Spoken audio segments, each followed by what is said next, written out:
Leçon 1. Faire face à des factures médicales imprévues. Bonjour Anna. J'espère que tu passes une bonne journée. Bonjour John. Je vais très bien, merci. Quel sujet avez-vous en tête aujourd'hui?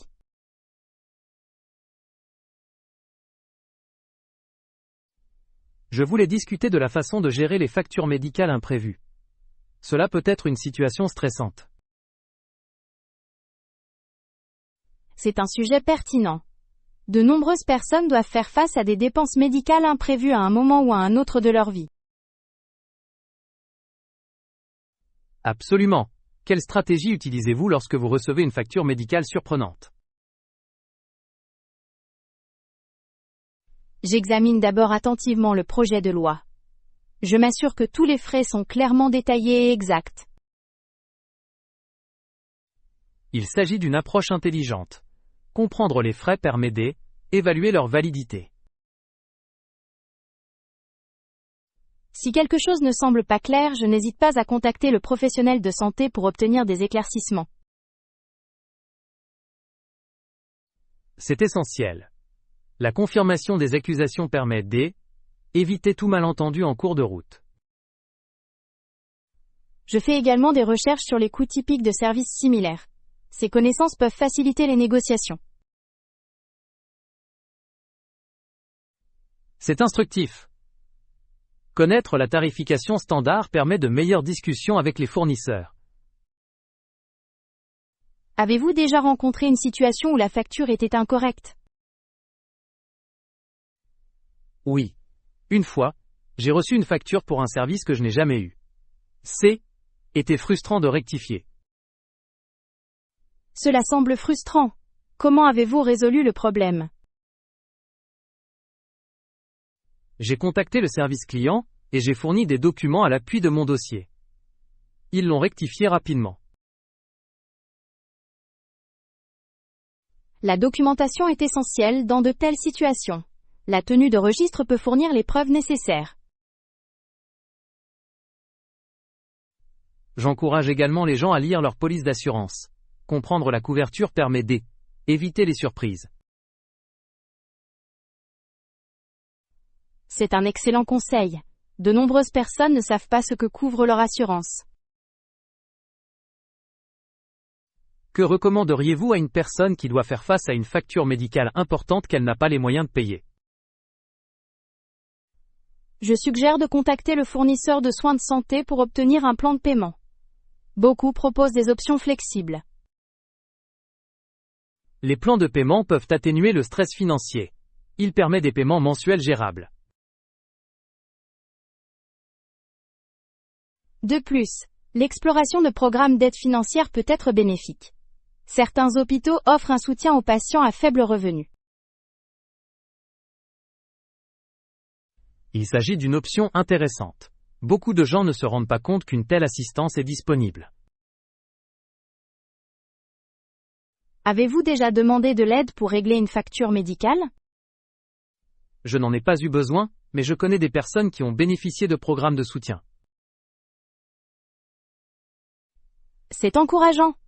Les ressources communautaires peuvent alléger une partie du fardeau financier. Qu'en est-il de l'utilisation de cartes de crédit pour les frais médicaux? Est-ce une sage décision? Les cartes de crédit peuvent être une arme à double tranchant. Ils apportent un soulagement immédiat mais peuvent entraîner un endettement s'ils ne sont pas gérés avec soin. C'est une bonne remarque. Il est essentiel d'avoir un plan de remboursement solide si vous utilisez des cartes de crédit. Pourquoi ne pas négocier directement le projet de loi? Tu l'as essayé? Oui, je l'ai fait. Parfois, les fournisseurs peuvent être disposés à réduire les frais ou à offrir des remises. C'est une approche intelligente. Faire preuve de politesse et expliquer votre situation peut donner des résultats positifs. Avez-vous réussi à négocier par le passé? Cela ne fonctionne peut-être pas toujours, mais cela vaut la peine d'essayer. Surtout pour les grosses factures. C'est un conseil précieux. La persévérance peut porter ses fruits lorsqu'il s'agit de faire face aux frais médicaux.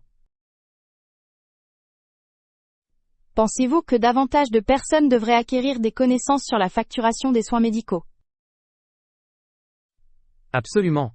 Comprendre le processus de facturation peut permettre d'améliorer les résultats et de réduire le stress.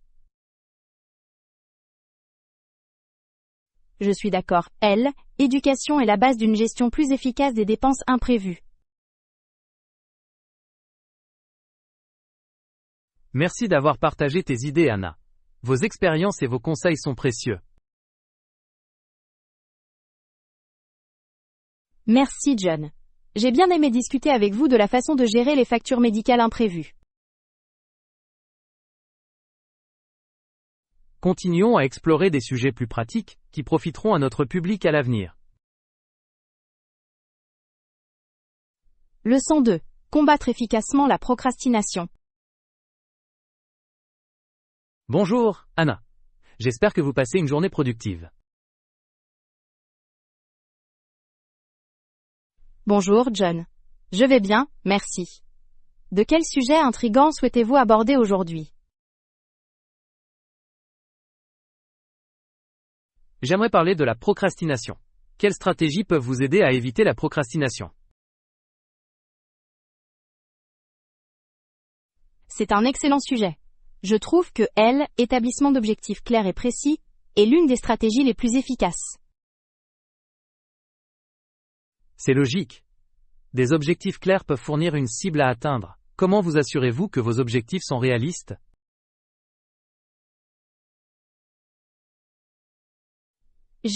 Évalue mon emploi du temps avant de me fixer des objectifs. La prise en compte de mon temps disponible est essentielle. Il s'agit d'une approche intelligente. Une planification réaliste permet une meilleure gestion du temps. Je divise également les tâches plus importantes en étapes plus petites et gérables. Cela les rend moins intimidants. Je suis d'accord. Des tâches plus petites peuvent contribuer à atténuer le sentiment d'être dépassé et à progresser. Une autre technique que j'utilise est la technique Pomodoro. Cela implique de travailler pendant une durée déterminée, puis de faire des pauses. La technique Pomodoro permet une concentration intense. Des pauses fréquentes peuvent prévenir l'épuisement professionnel. Oui, je trouve que cela me permet de garder l'esprit frais. Comment rester motivé lors de longues tâches? Je liste les récompenses pour avoir accompli des tâches. Le fait de célébrer de petites réussites me motive. C'est une idée intelligente. Les récompenses créent un sentiment d'accomplissement, ce qui incite à redoubler d'efforts. J'essaye également d'éliminer les distractions. La création d'un environnement ciblé améliore la productivité. Tout à fait d'accord. Élimination des distractions facilite la concentration. Y a-t-il un lieu précis où vous préférez travailler? Moi oui! Je préfère une pièce calme avec un bon éclairage. Cela m'aide à rester concentré. Cela semble idéal. Un espace de travail confortable et organisé peut avoir un impact significatif sur la productivité. Je limite également le temps que je passe sur les réseaux sociaux pendant que je travaille. Cela peut être une source de distraction majeure. Les réseaux sociaux peuvent en effet faire perdre un temps précieux. Il est essentiel de fixer des limites. Avez-vous déjà essayé de créer une routine quotidienne pour combattre la procrastination? Oui, je l'ai fait. Établissement d'une routine me permet d'allouer des heures spécifiques aux tâches. C'est une stratégie utile. Une routine régulière peut structurer la journée. Y a-t-il des applications ou des outils spécifiques qui vous semblent utiles pour rester sur la bonne voie? J'utilise souvent des applications de gestion des tâches comme Todoist. Il m'aide à hiérarchiser les tâches de manière efficace. Les outils de gestion des tâches peuvent améliorer l'organisation. Je pourrais essayer d'en utiliser un moi-même. Je le recommande vivement. Il permet une meilleure visibilité des tâches et des délais.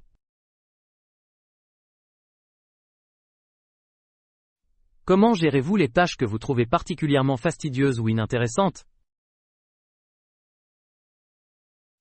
Je les décompose en parties plus petites. Le fait d'aborder les tâches par petits incréments les rend plus faciles à gérer. C'est une méthode intelligente. Cela peut aider à atténuer la résistance mentale à l'idée de commencer un travail fastidieux. J'essaye également de me rappeler les avantages de l'accomplissement de la tâche. Se concentrer sur le résultat final peut être source de motivation. C'est un point de vue précieux. Associer les tâches à des objectifs personnels peut améliorer la motivation.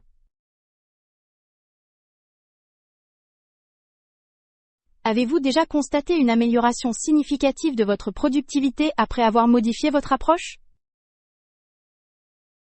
Oui, une fois que j'ai mis en place des blocs de temps structurés, j'ai remarqué une augmentation substantielle de ma productivité. Les blocs de temps structurés peuvent apporter de la précision et de la clarté. Il est impressionnant de constater à quel point de petits ajustements peuvent entraîner des changements majeurs. Quel conseil donneriez-vous à une personne aux prises avec la procrastination? Je suggère de commencer par de petits objectifs réalisables. L'augmentation graduelle de la complexité peut contribuer à créer une dynamique. C'est un excellent conseil. Les progrès, aussi minimes soient-ils, peuvent mener à une plus grande motivation. Merci pour cette conversation enrichissante, John. Vos stratégies pour combattre la procrastination sont inspirantes.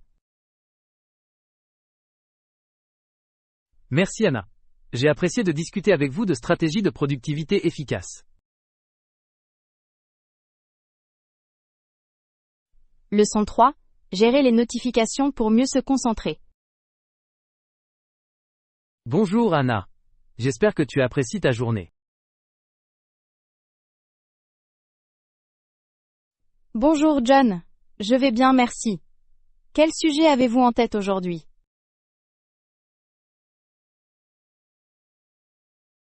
Je voulais parler de l'importance de la gestion des notifications. À quelle fréquence désactivez-vous les notifications sur vos appareils? C'est un sujet pertinent. J'essaye de désactiver les notifications non essentielles tous les jours. Ils peuvent être très distrayants.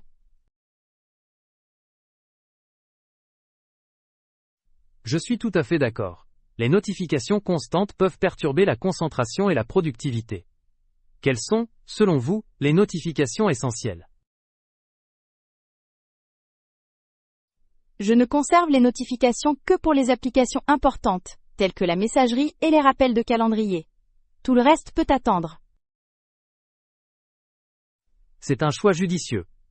Prioriser ce qui compte peut aider à garder un état d'esprit plus clair. Avez-vous remarqué des changements depuis que vous avez commencé à gérer les notifications?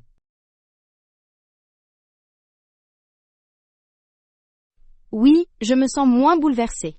Il est plus facile de se concentrer sur les tâches, sans interruption constante. C'est encourageant. Comment décidez-vous quand réactiver les notifications?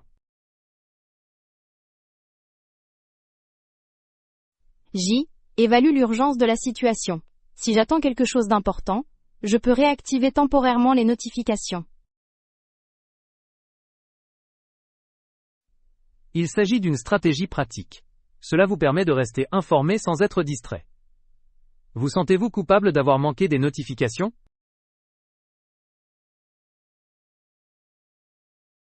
Plus maintenant. J'ai appris que mon bien-être est plus important que la réponse immédiate. C'est une profonde prise de conscience. La santé mentale doit toujours avoir la priorité. Avez-vous défini des heures précises pour vérifier les notifications manquées? Oui, j'ai l'habitude de le faire 2 ou 3 fois par jour. Cela crée une routine qui fonctionne pour moi.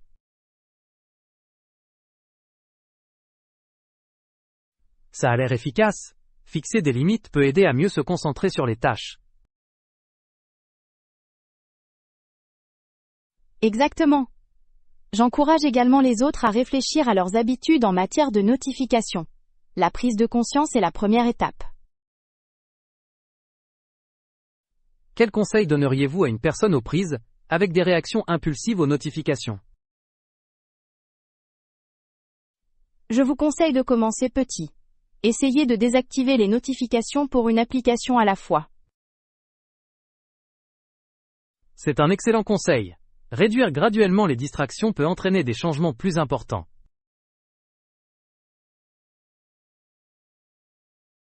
De plus, cela peut aider les individus à identifier les notifications qui ajoutent réellement de la valeur à leur vie. Avez-vous déjà rencontré des difficultés lors de la désactivation des notifications?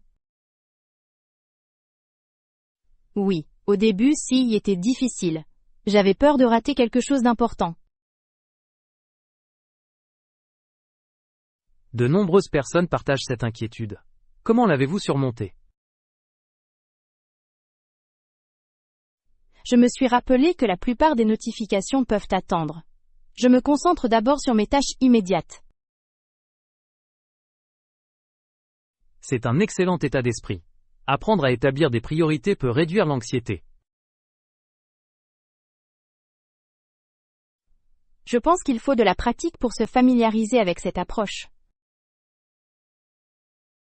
En effet, il s'agit de s'entraîner à reconnaître les fausses urgences. Comment trouver l'équilibre entre rester connecté et rester concentré?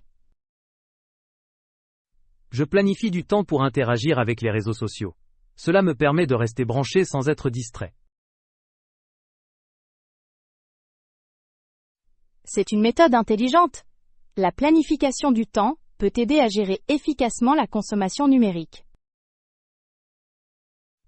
Je conseille également de limiter l'utilisation des réseaux sociaux à des moments précis.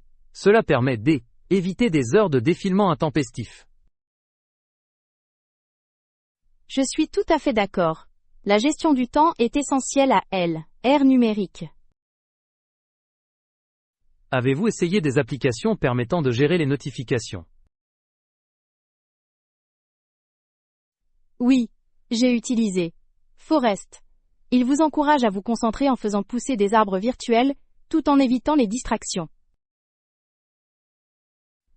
C'est une approche créative. La gamification de la concentration peut rendre le processus plus agréable. Exactement. Je trouve que cela me motive à éviter les distractions. Merci pour cette discussion enrichissante, Anna. Vos stratégies de gestion des notifications sont très utiles. Merci John. J'ai beaucoup aimé explorer ce sujet essentiel avec vous. Continuons à discuter d'autres moyens d'améliorer notre productivité à l'avenir. Leçon 4, le grand débat, livre imprimé et livre numérique. Bonjour, Anna. J'espère que vous passez une agréable journée. Bonjour John, je vais vraiment bien merci. Quel est le sujet aujourd'hui?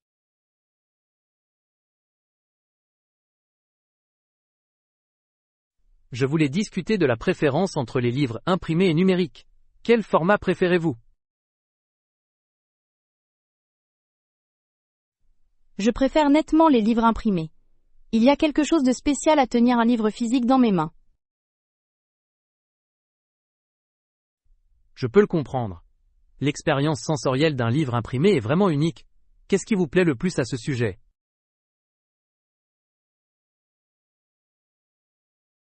J'adore l'odeur des pages et le bruit que l'on fait lorsqu'on les tourne. Cela contribue à l'expérience globale. Ces éléments sensoriels passent souvent inaperçus dans les formats numériques. Avez-vous remarqué d'autres avantages des livres imprimés? Oui, je trouve également qu'il est plus facile de me concentrer lorsque je lis un livre imprimé. Il y a moins de distractions. C'est un avantage non négligeable. Les appareils numériques peuvent souvent attirer les utilisateurs avec des notifications et des applications. Exactement. Quand je lis un livre imprimé, mon esprit est complètement absorbé par l'histoire. Avez-vous déjà essayé de lire numériquement? J'utilise une liseuse pour voyager afin de gagner de la place. Cependant, je préfère toujours l'impression. C'est logique. Les liseuses électroniques sont pratiques, surtout en voyage. Quelles fonctionnalités appréciez-vous chez eux? J'apprécie la taille de police ajustable. Cela peut rendre la lecture plus confortable. Il s'agit d'une excellente fonctionnalité. Certaines personnes apprécient également le rétroéclairage pour lire dans des conditions de faible luminosité. Oui, mais je trouve toujours plus apaisante la lueur d'une lampe en lisant un livre imprimé. Je vois en quoi cela pourrait être plus agréable. Qu'en est-il de la prise de notes? Trouvez-vous cela plus facile dans un seul format? Je préfère prendre des notes dans les marges d'un livre imprimé. Cela semble plus personnel et direct. Beaucoup de gens pensent la même chose. Écriture dans un livre physique crée un lien avec le texte. La prise de notes numérique n'a pas la même intimité. Cependant, certains préfèrent la saisie pour des raisons d'efficacité. L'efficacité est un point fort des formats numériques. Ils permettent des recherches rapides et l'organisation des notes.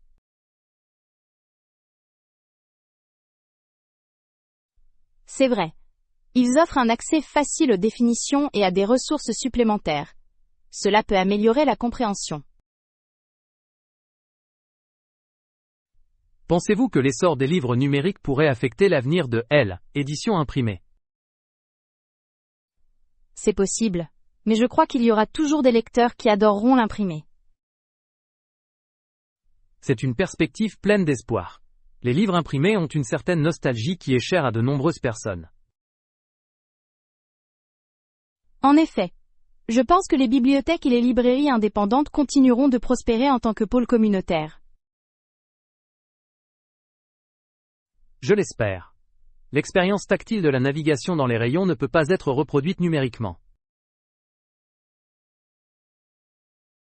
Avez-vous déjà visité une bibliothèque et vous êtes-vous senti inspiré par la présence physique de livres? Oui. L'atmosphère d'une bibliothèque est apaisante, et évoque un sentiment d'aventure et de découverte.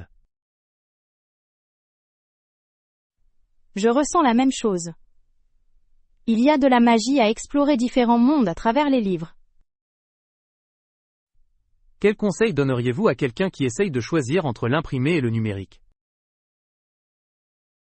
Je suggère d'essayer les deux formats. Les préférences personnelles varient et chacune a ses avantages. C'est un excellent conseil.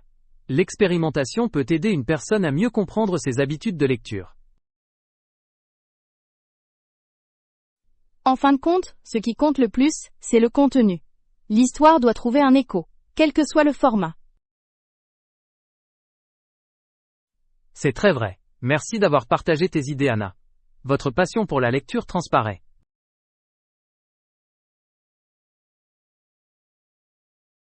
Merci John.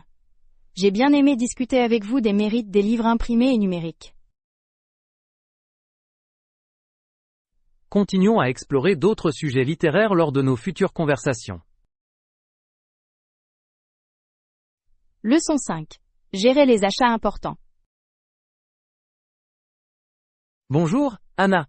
J'espère que tu passes une bonne journée. Bonjour John. Je vais très bien merci. Quel sujet avez-vous en tête aujourd'hui?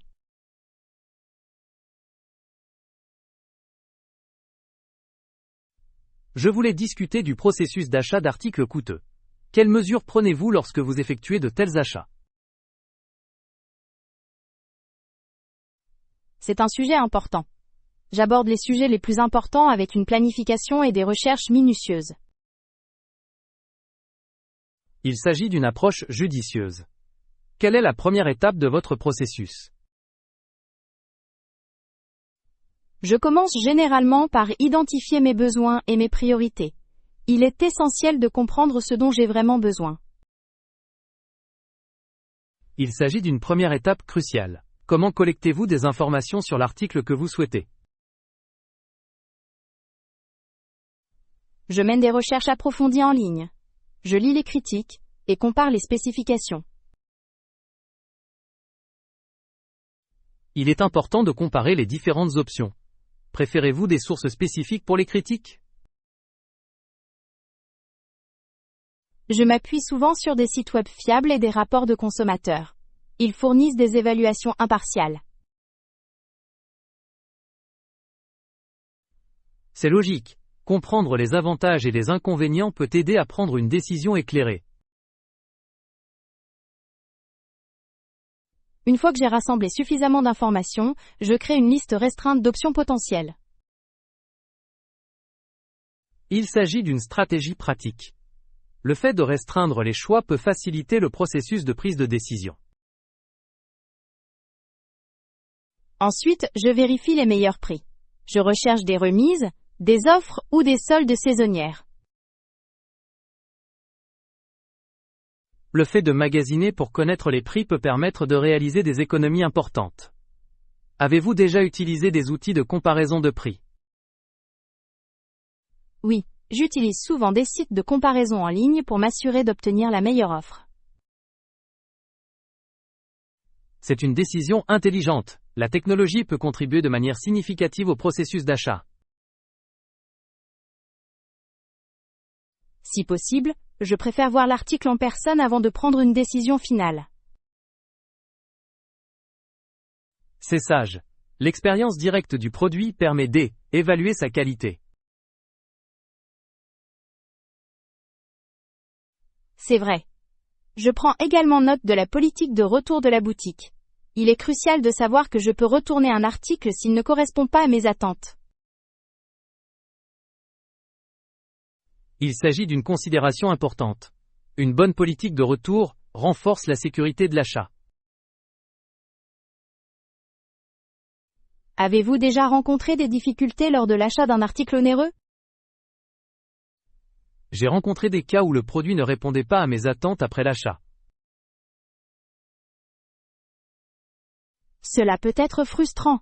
Comment l'avez-vous géré? J'ai renvoyé l'article et j'ai opté pour un autre après de plus amples recherches. Parfois, le retour est la meilleure option. Quel conseil donneriez-vous à quelqu'un qui achète son premier article onéreux? Je leur conseille de prendre leur temps. La précipitation peut mener à de mauvaises décisions.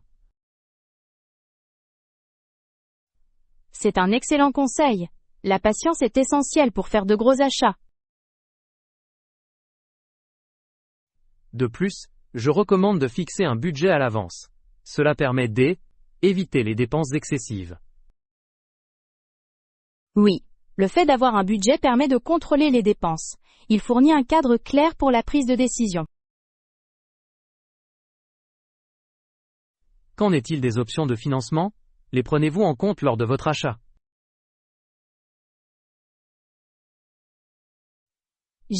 Évalue les options de financement avec soin. Les plans à taux d'intérêt faible ou nul peuvent être bénéfiques s'ils sont gérés judicieusement. C'est logique. Il est essentiel de comprendre les termes et conditions avant d'accepter un financement.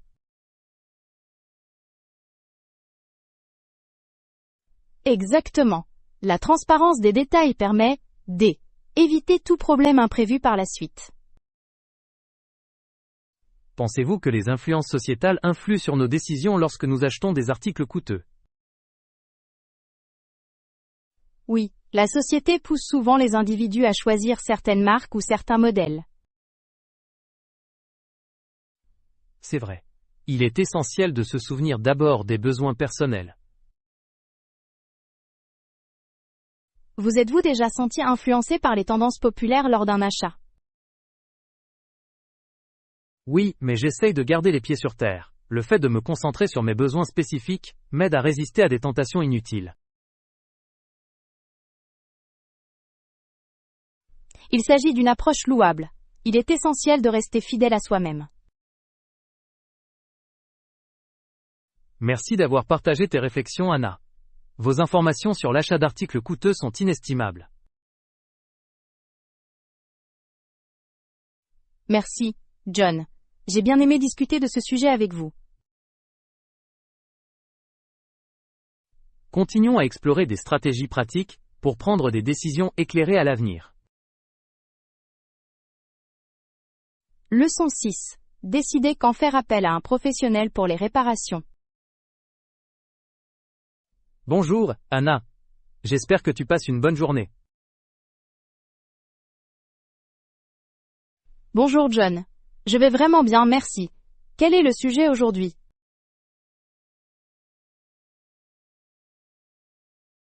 Je voulais discuter de la prise de décision concernant les réparations domiciliaires. Comment décidez-vous à quel moment consulter un professionnel pour des réparations? C'est un sujet important. J. Évalue d'abord le problème.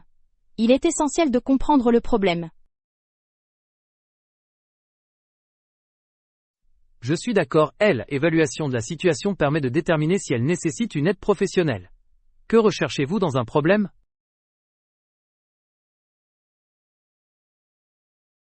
Je tiens compte de la complexité et des risques que cela implique. S'il s'agit d'un problème mineur, je peux essayer de le résoudre moi-même. Cela semble raisonnable. Avez-vous des tâches spécifiques que vous pouvez gérer vous-même en toute confiance? Oui, je peux m'occuper de tâches simples, comme changer des luminaires ou déboucher des canalisations. Ce sont là d'excellentes compétences, mais qu'en est-il des problèmes plus complexes? Si un problème concerne des travaux d'électricité ou de plomberie, je préfère m'adresser à un professionnel. La sécurité est ma priorité. C'est une sage décision. Les problèmes complexes peuvent entraîner des erreurs coûteuses s'ils ne sont pas traités correctement. Exactement. Je considère également à quel point la réparation doit être effectuée de toute urgence. Certains problèmes ne peuvent pas attendre. L'urgence est essentielle. Comment trouver des professionnels fiables pour les réparations? Je demande généralement des recommandations à mes amis ou à ma famille. Les expériences personnelles fournissent souvent des informations précieuses. C'est une excellente approche. Des recommandations fiables peuvent vous faire gagner du temps et réduire le stress. Je lis également des critiques en ligne avant d'engager un professionnel. Ils offrent une perspective plus large. Les avis peuvent être très instructifs. Avez-vous déjà rencontré un professionnel qui n'a pas répondu à vos attentes? Oui, une fois, j'ai embauché quelqu'un sur la base de critiques positives, mais son travail était médiocre. Était décevant. Cela a dû être frustrant. Comment avez-vous géré la situation? Je leur ai fait part de mes préoccupations directement. Il est essentiel de résoudre les problèmes.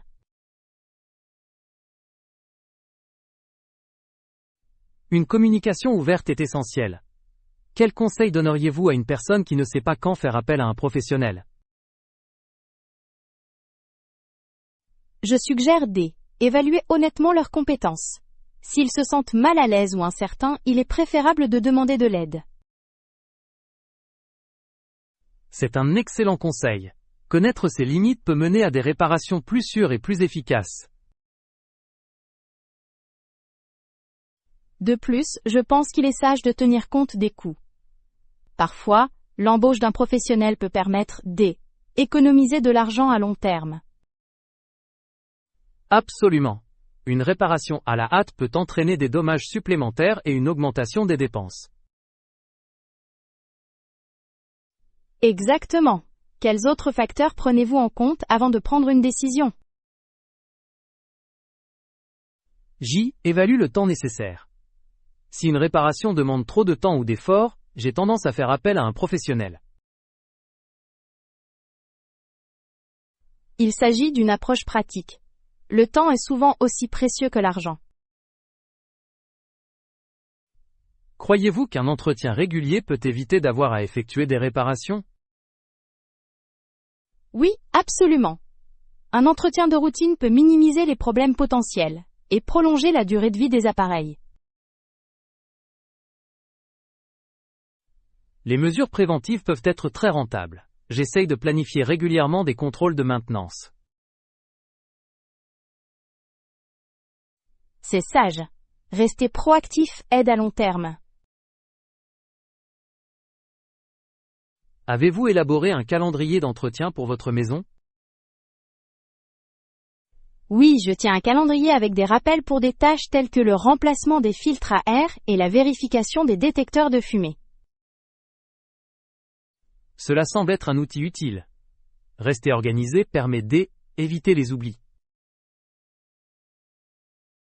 Avez-vous des routines de maintenance spécifiques que vous suivez?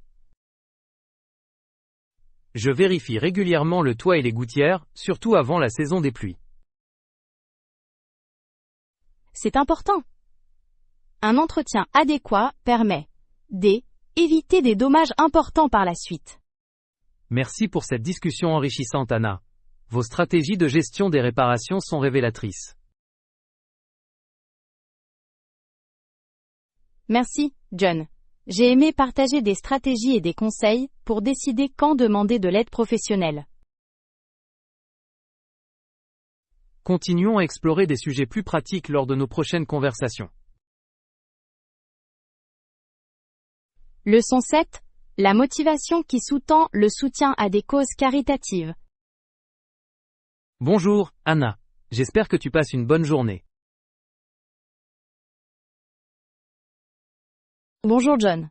Je vais bien, merci. Quel sujet souhaitez-vous aborder aujourd'hui?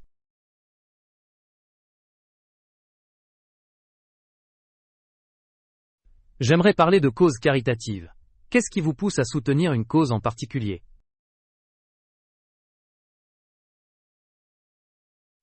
C'est un sujet important. Je suis inspiré par un lien personnel avec les causes que je soutiens. Les relations personnelles peuvent en effet motiver l'action. Peux-tu nous donner un exemple? Certainement. Je soutiens des organisations axées sur la santé mentale. J'ai vu des proches aux prises avec des problèmes connexes.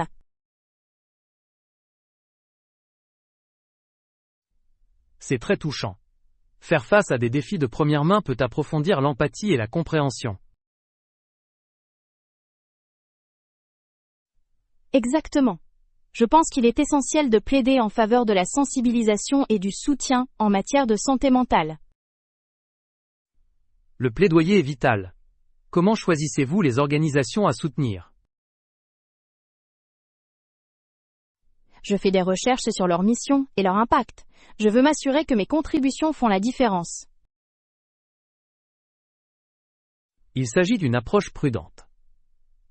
L'évaluation de l'efficacité d'une organisation est essentielle pour obtenir un soutien significatif. J'apprécie également la transparence. Les organisations qui partagent ouvertement la façon dont les fonds sont utilisés gagnent ma confiance. La transparence renforce la crédibilité. Faites-vous du bénévolat en plus de faire des contributions financières?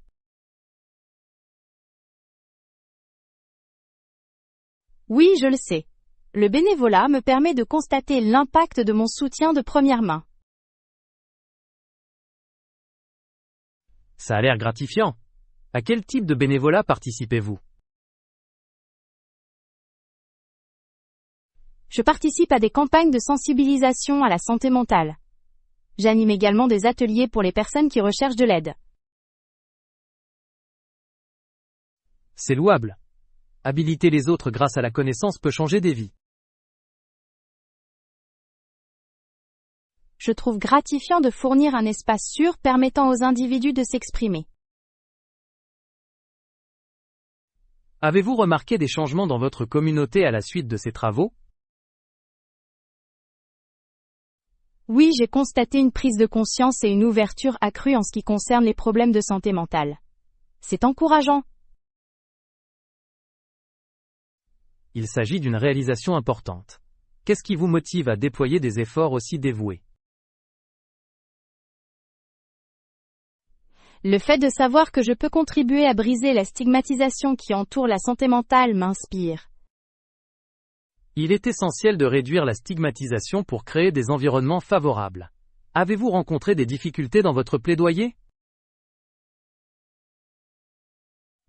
Oui, il y a des malentendus et des réticences chez certaines personnes. Cependant, je reste déterminée à éduquer les autres.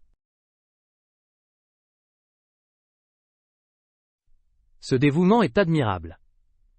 Comment gérez-vous l'opposition de ceux qui hésitent à parler de santé mentale? Je reste patient et je suis à l'aile, écoute de leurs préoccupations. Comprendre leur point de vue peut aider à combler les écarts. Cette approche favorise un dialogue constructif. Écoute ouvre souvent la porte à des conversations plus importantes. Exactement, je pense que tout le monde a le potentiel de changer de point de vue avec les bonnes informations. Quel conseil donneriez-vous à quelqu'un qui souhaite s'impliquer pour soutenir une cause? Je suggère de commencer par la recherche. Comprendre le problème et son impact est essentiel pour un plaidoyer efficace. De bons conseils. Les connaissances permettent aux individus de prendre des décisions éclairées. J'encourage également les gens à entrer en contact avec des organisations locales. S'impliquer au niveau de la communauté peut avoir un impact considérable. L'engagement communautaire crée des liens plus solides entre les individus et les causes. Oui, et cela favorise le sentiment d'appartenance. Travailler ensemble peut amplifier les voix en faveur du changement. Comment gérez-vous le temps qui vous sépare du soutien à votre cause et de vos autres responsabilités? Je donne la priorité à mes engagements, et je fixe des objectifs réalistes pour mon implication. C'est une stratégie judicieuse. Équilibrer le temps est essentiel pour assurer la durabilité du travail bénévole. Merci pour cette conversation enrichissante, John. Votre engagement à comprendre les causes caritatives est une source d'inspiration. Merci Anna. J'apprécie votre passion pour le plaidoyer et le précieux travail que vous accomplissez. Leçon 8. Le pouvoir de la pleine conscience quotidienne. Bonjour Anna. Comment allez-vous aujourd'hui? Bonjour John. Je vais bien, merci. Pratiquez-vous la pleine conscience récemment?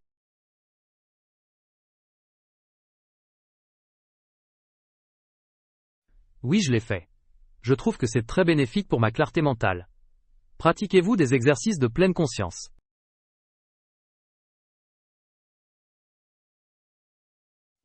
Moi oui.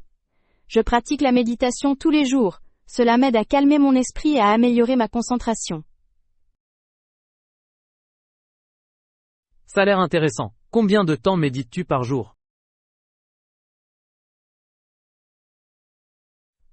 Je médite habituellement pendant une vingtaine de minutes. C'est une période paisible pour moi. Qu'en est-il de vous? Je pratique la pleine conscience grâce à des techniques de respiration consciente. Cela me permet de rester présente. C'est intriguant. J'ai lu que de telles pratiques peuvent améliorer la santé émotionnelle. Exactement. La pleine conscience aide à gérer le stress et à réduire l'anxiété. Avez-vous remarqué des changements chez vous? Je l'ai certainement fait. Je me sens plus patiente et résiliente. Elle est transformatrice.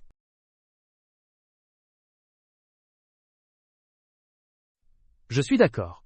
Certaines personnes négligent l'importance de la pleine conscience. Pourquoi pensez-vous que c'est le cas? Beaucoup de gens mènent une vie bien remplie. ils accordent souvent la priorité à leurs tâches, plutôt que, à leur bien-être mental. C'est tout à fait vrai. Cependant, la pleine conscience ne prend que quelques instants par jour. C'est le cas. J'ai commencé avec seulement 5 minutes. De petits pas peuvent entraîner des changements importants. Absolument. Je pense que la clé est la cohérence. Avez-vous rencontré des difficultés?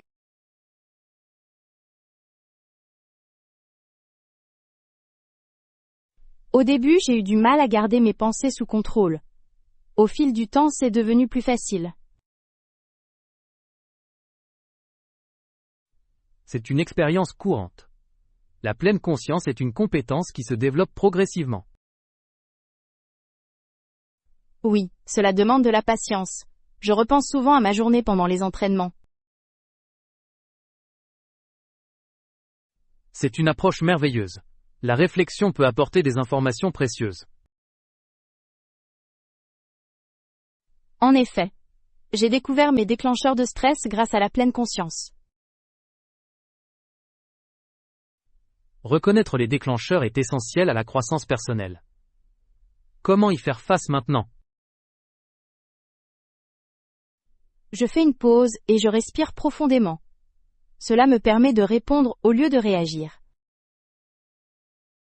Il s'agit d'une technique précieuse. Des réponses conscientes peuvent éviter les malentendus. Exactement. Je l'applique également dans les conversations. Cela améliore la communication.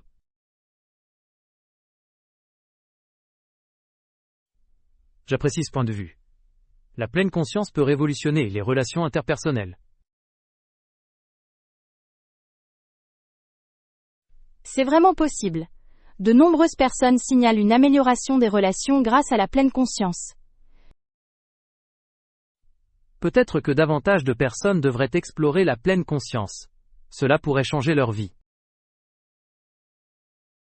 C'est ce que je crois. Les médias sociaux regorgent de discussions sur la santé mentale ces derniers temps. Oui, il est intéressant de voir comment la prise de conscience est accrue. Diriez-vous que la pleine conscience est une tendance? Certainement. Les gens recherchent des moyens efficaces de gérer leur santé mentale.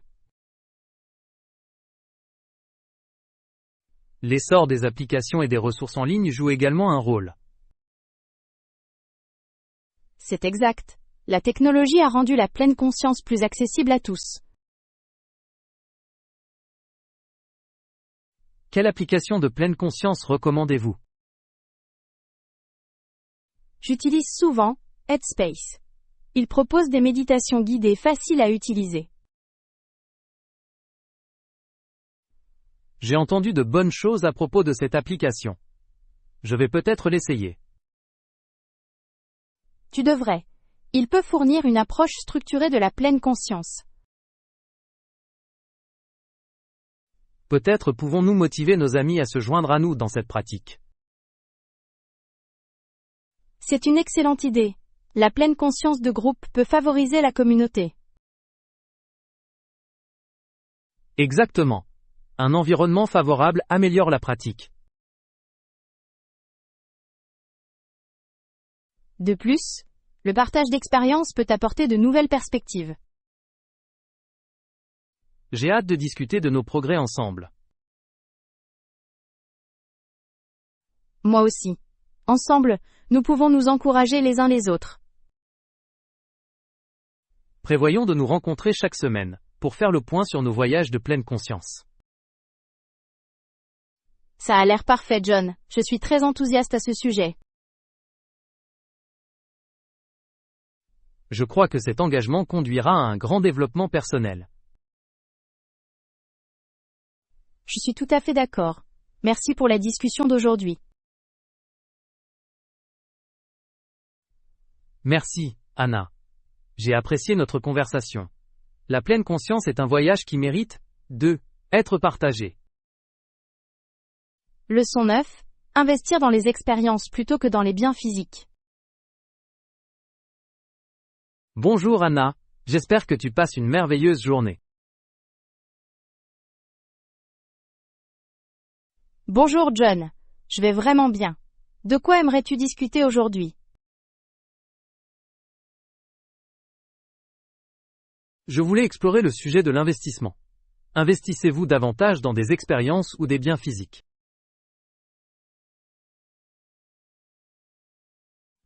Je préfère investir dans les expériences. Ils apportent souvent plus de joie et des souvenirs durables. Je peux le comprendre. Les expériences ont tendance à enrichir notre vie d'une manière que les biens matériels ne peuvent pas. Exactement. Voyager, assister à des concerts et explorer de nouvelles cultures ont un impact durable. Avez-vous fait des voyages mémorables récemment? Oui, j'ai voyagé en Italie, été dernier. La culture, l'art et la cuisine étaient incroyables. Ça a l'air incroyable! Quel a été votre moment préféré du voyage? J'ai vraiment adoré visiter les musées de Florence. L'art était époustouflant. L'art a des effets si profonds sur l'esprit et l'esprit. Avez-vous tiré des enseignements de vos voyages? J'ai appris à apprécier les différentes cultures et points de vue. Les voyages élargissent la compréhension. C'est une leçon précieuse. Comment priorisez-vous les expériences dans lesquelles investir? Je pense d'abord à mes passions et à mes intérêts. Je recherche des expériences qui correspondent à celles-ci. C'est une bonne stratégie. Aligner les expériences avec les intérêts améliore le plaisir. Avez-vous également tendance à investir dans les expériences? Oui, je trouve que les expériences ont une grande valeur. Cependant, j'investis de temps en temps dans des biens physiques. Dans quel type de bien physique vaut-il la peine d'investir? Je préfère investir dans des outils et des équipements de qualité, en particulier pour les loisirs comme la photographie. C'est logique. Des outils de qualité peuvent améliorer considérablement l'expérience et les résultats. Ils le font vraiment. Cependant, je continue de croire que les expériences apportent souvent de meilleurs résultats en termes de bonheur. Je suis d'accord. Les expériences créent des souvenirs impérissables, tandis que les biens physiques peuvent finir par perdre de leur attrait. Avez-vous pensé à l'impact des expériences sur le développement personnel? Oui, les expériences nous mettent souvent au défi et nous aident à grandir en tant qu'individus. Sortir de sa zone de confort est essentiel au développement personnel. Exactement. Essayer de nouvelles activités ou explorer des lieux inconnus peut entraîner des transformations incroyables. Quels conseils donneriez-vous à quelqu'un qui hésite à investir dans des expériences? Je les encourage à commencer modestement. Commencer par des expériences locales avant de planifier de plus grands voyages. C'est un bon conseil. Des événements ou des ateliers locaux peuvent susciter l'intérêt d'une exploration plus approfondie. Oui. Chaque expérience peut donner lieu à de nouvelles opportunités de croissance et de découverte. Comment parvenez-vous à trouver un équilibre entre l'investissement dans les expériences et la gestion de vos finances? Je réserve un budget spécifique pour les expériences chaque mois. Cela m'aide à planifier sans trop dépenser. C'est une approche judicieuse. Établissement d'un budget vous permet de profiter de la vie tout en restant financièrement responsable. Pensez-vous que les valeurs sociétales jouent un rôle dans nos préférences, en matière d'expérience par rapport aux biens? Absolument. La société met souvent l'accent sur la réussite matérielle. Mais les expériences peuvent être bien plus enrichissantes. Il est important de changer de perspective pour valoriser les expériences. Ils contribuent de manière significative à notre bonheur. J'espère que davantage de personnes réfléchiront à ce changement. Investir dans les expériences peut contribuer à enrichir des vies. D'accord. Continuons à explorer les moyens de partager cette perspective avec les autres. Merci pour cette charmante conversation, Anna. Vos idées sur l'investissement dans les expériences sont une source d'inspiration. Merci, John. J'ai vraiment apprécié d'en discuter avec vous. Continuons à nous encourager les uns les autres à rechercher des expériences précieuses dans la vie.